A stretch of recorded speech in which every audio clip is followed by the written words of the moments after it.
आज हम प्रश्नावली 3.4 करते हैं। इसमें पहला क्वेश्चन हमारे पास सत्य असत्य दे रखे हैं। सत्य और असत्य में बताने हैं। हम इसका रट्टा नहीं मारेंगे, इसका समझकर देखेंगे कि सत्य है असत्य है। सभी आयत वर्ग होते हैं।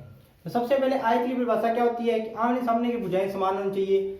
आमने सामने की भुजाएं समान होनी चाहिए, चारों भुजाएं समान नहीं हो सकती। तो वर्ग क्या होता है? सभी आयत वर्ग होते हैं। हो सकते हैं क्या? नहीं हो सकते ना, क्योंकि आयत के अंदर आमने सामने भुजाएं बराबर होती है, वर्ग के अंदर चारों भुजाएं बराबर होती है। ये क्या हो जाएगा? असत्य है। कारण पता चला, अगर आयत होगा तो हमारे पास ऐसे होगा, वर्ग होगा तो ऐसे होगा। क्योंकि आयत क्या होगा कि लंबाई और चौड़ाई का अनुपात कभी बराबर नहीं होगा। लंबाई अलग होती है, चौड़ाई अलग होती है, तो वो आयत होता है। वर्ग क्या होता है? लंबाई और चौड़ाई बराबर होती है। तो सभी आयत वर्ग नहीं हो सकते। ये क्या हो जाएगा हमारे पास? असत्य।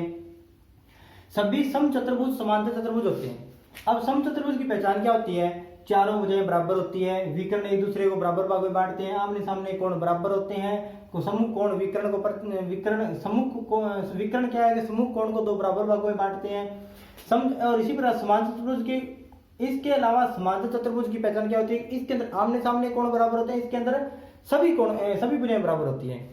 तो सभी भुजाएं बराबर है। अगर हमारे पास देखो जैसे ये सभी भुजाएं बराबर है तो आमने सामने भुजाएं ऑटोमेटिक बराबर हो रही है। तो ये क्या हो जाएगा? सत्य हो जाएगा, क्योंकि सभी समचतुर्भुज के समांतर चतुर्भुज होते हैं। तो ये क्या हो जाएगा? सत्य। तीसरा क्या जाएगा कि सभी वर्ग चतुर्भुज और आयत होते हैं। अब वर्ग क्या होता है? चारों भुजाएं समान होती है और 90 प्रत्येक कोण 90 डिग्री का होता है। विकर्ण क्या करते हैं? एक दूसरे को बराबर भागों में बांटते हैं। और विकर्ण क्या? समूह कोण को बराबर भागों में बांटते हैं। समचतुर्भुज में क्या होता है? आमने सामने भुजाएं बराबर होती है। ये वर्ग की जो कंडीशन है समांतर चतुर्भुज में भी होती है और आयत में भी होती है। तो ये क्या हो जाएगा? सत्य। कोई वर्ग समांतर चतुर्भुज नहीं होता, ये गलत है भी। सभी वर्ग जो क्या है समांतर चतुर्भुज होते हैं। ये देखिए सभी वर्ग है जो समचतुर्भुज है, लेकिन सभी वर्ग है समांतर चतुर्भुज भी होते हैं। क्यों? क्योंकि अगर वर्ग की हमारे पास परिभाषा देखें और समांतर चतुर्भुज की देखें तो सारे समांतर चतुर्भुज की परिभाषा जो वर्ग के अंदर फिट बैठती है। कैसे? आमने सामने भुजाएं बराबर हो रही है, समूह कोण बराबर हो रहे हैं, विकर्ण एक दूसरे बराबर भागों में बांटते हैं। इसकी जो परिभाषा है वर्ग के अंदर बिल्कुल सही आ रही है। तो ये कह रहा है कि नहीं होते, तो ये क्या हो जाएगा? असत्य हो जाएगा, क्योंकि ये होते हैं भी। सभी वर्ग क्या समांतर चतुर्भुज होते हैं। ये क्या हो जाएगा? असत्य हो जाएगा। सभी पतंगे समचतुर्भुज होती है। अब जब भी हम पतंग बनाते हैं तो हम क्या करते हैं? बिल्कुल चौरस कागज लेते हैं और ये क्या करेंगे? सभी पतंगे बनने के बाद भी हमको कोई पता नहीं चलता कि ये सही है या समचतुर्भुज है। नहीं है, ले क्या हो जाएगा? असत्य हो जाएगा, क्योंकि पतंगे समचतुर्भुज कभी नहीं हो सकती। लेकिन ये क्या कह रहा है कि सभी समचतुर्भुज पतंग होती है। जब भी हम पतंग बनाएंगे समचतुर्भुज आकृति का कागज लेंगे तो वो पतंग होगी। तो ये क्या हो जाएगा? सत्य। अब आगे क्या है? किसी यदि समांतर चतुर्भुज समलंब चतुर्भुज है। सभी समांतर चतुर्भुज क्या है? समलंब चतुर्भुज होते हैं। अब समांतर चतुर्भुज की परिभाषा देखना और समलंब चतुर्भुज को इसे मिलान करना कि इसकी परिभाषा इसके अंदर पूरी सेटिस्फाई होती है। तो ये क्या हो जाएगा? सत्य। और ये क्या कह रहा है कि सभी वर्ग समलंब होते हैं, तो वर्ग भी समलंब होते हैं। ये भी क्या होता है? सत्य, क्योंकि समलंब की परिभाषा जो है वर्ग के अंदर भी सेटिस्फाई होती है। अब देखिए हमारे पास नेक्स्ट क्वेश्चन नंबर 2 नंबर प्रश्न में हमें दे रखा है कि हमें उन चतुर्भुज की पहचान करनी है। हमें 5-6 प्रकार के चतुर्भुज होते हैं। उन चतुर्भुज की हमें पहचान करनी है कि चारों भुजाओं लंबाई क्या हो? बराबर हो। चारों भुजाओं की लंबाई क्या होनी चाहिए? बराबर होती है। तो वह कौन कौन से होते हैं? एक तो हमारे पास वर्ग होता है जिसकी चारों लंबाई बराबर होती है चारों भुजाओं की। एक क्या होता है हमारे पास? समचतुर्भुज होता है, इनकी लंबाइयां क्या होती है? बराबर होती है।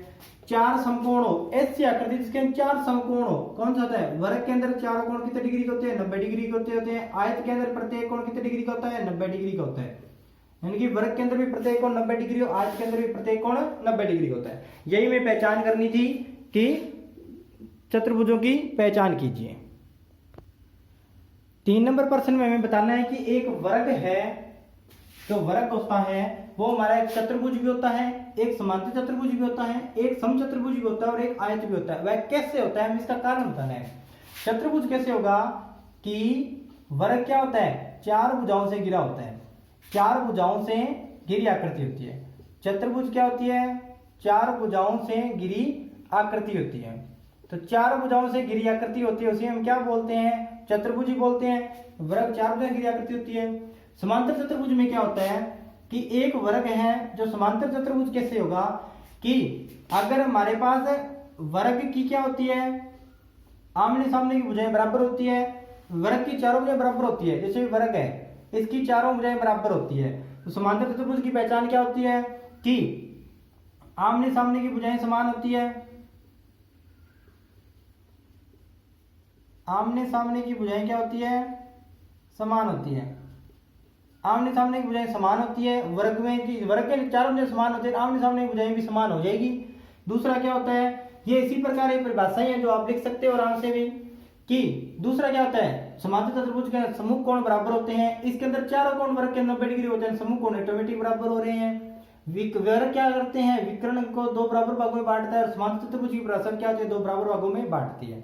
वही लिखना है कि वर्ग के अंदर ये होता है, समांतर चतुर्भुज में होता है, वो आप लिख सकते हो आराम से। एक चतुर्भुज समचतुर्भुज कैसे होगा, वर्ग है जो समचतुर्भुज की पहचान क्या होती है कि चारों भुजाएं बराबर होती है, तो चारों भुजाएं वर्ग के अंदर भी बराबर होती है। समचतुर्भुज की दूसरी पहचान, प्रत्येक कोण 90, समचतुर्भुज के आमने सामने कोण बराबर होते हैं, यहाँ पर देखो प्रत्येक कोण 90 डिग्री होता है, आमने सामने कोण बराबर हो रहे हैं, क्योंकि यहाँ पर भी 90 डिग्री होता है, यहाँ पर भी 90 डिग्री होता है, यहाँ पर भी 90 डिग्री और यहाँ पर भी 90 डिग्री। विकर्ण एक दूसरे को बराबर भागों में बांटते हैं, ये इसमें भी हो रहा है, इसमें भी हो रहा है, तो ये समचतुर्भुज हो जाएगा।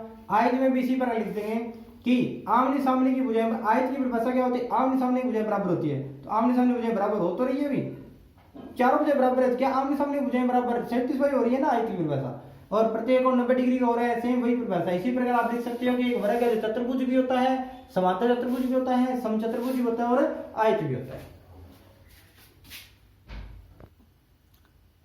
4 नंबर प्रश्न में हमें उन चतुर्भुजों के नाम बताने हैं जिनके विकर्ण क्या होने चाहिए, एक दूसरे को समद्विभाजित करते हो।